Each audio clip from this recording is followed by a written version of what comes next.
Hey there, anime enthusiasts, have you ever wondered how anime made its way to the shores of America?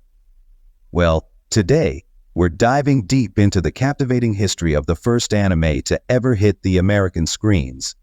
You might think Pokemon and Dragon Ball Z brought anime stardom to America in the late 90s, but the journey began decades earlier. Starting off with Magicboy, a Japanese animated masterpiece. It premiered in American theaters in 1961. Marking the very first Japanese anime shown in the United States. The film was an original story told in the style of old Japanese folk tales with the intention of mimicking Disney's approach to retelling well-known fairy tales. This is one of many examples of Western animation influencing anime, which would subsequently return to the West to inspire a new generation of creators. Just 2 weeks later, Panda and the Magic Serpent continued the trend. This film, known as Hakujaden, pushed the boundaries of Japanese animation technology and aimed to mimic Disney's magical formula.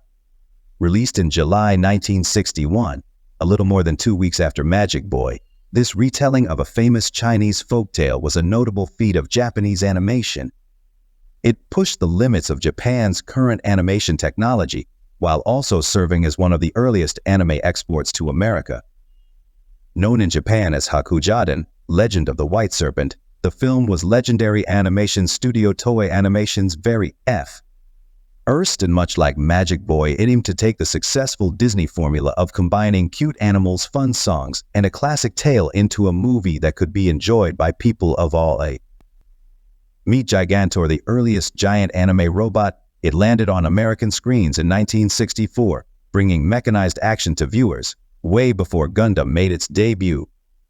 Known as Tetsujin 28 Go in Japan, Gigantor is considered the first mecha anime ever created, making it a tremendous series in the history of the art form. It might be surprising, then, to learn that it was also one of the first anime in America.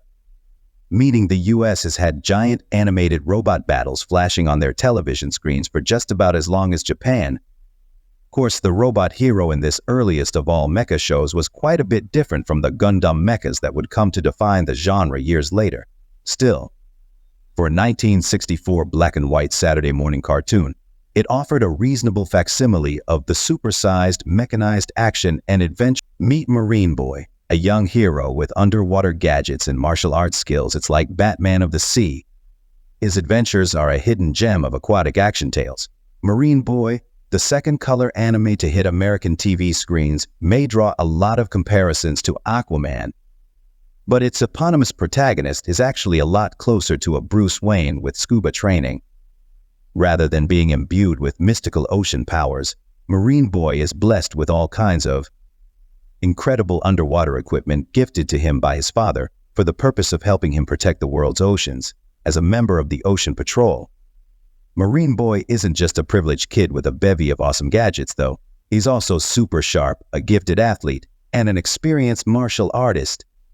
All in all, a precocious and powerful kid whose adventures beneath the sea are not as fondly remembered as some other anime of its era, but are still worth checking out for anyone who's interested in aquatic action tales. And here comes the sensation of the 60s, Speed Racer. It became a massive hit, although it went through heavy editing to cater to the American audience. But hey, it worked. The most successful anime in America before Dragon Ball hit our shores has to be Speed Racer.